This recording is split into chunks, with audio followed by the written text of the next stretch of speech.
but the U.S. government talking about intervening in the energy future oil futures market openly. I was just like shocked that they actually said that.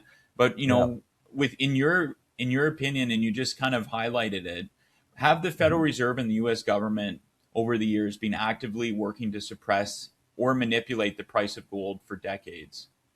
Oh, absolutely. I mean, again, right around the time that OPEC was created, a young Milton Friedman, a young Alan Greenspan, and a young Leo Malamud came to the CME in this cobweb little building in Chicago and added leverage and created the COMEX so they could put futures contracts and leverage on the gold and silver markets. It's a little bit of a long history, but that was no coincidence. Gold was the antagonist to the mighty dollar, and their biggest fear was rising gold. So what better thing to do than to bring in things like derivatives and leverage and futures contracts on gold and silver in particular in New York on the COMEX? Not at all a coincidence.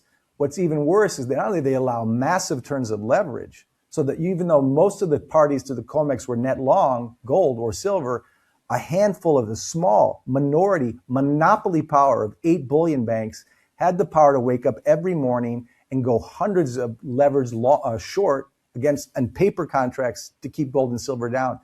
You've had Peter Umbro, others on the inside admit this. WikiLeaks, it's out there.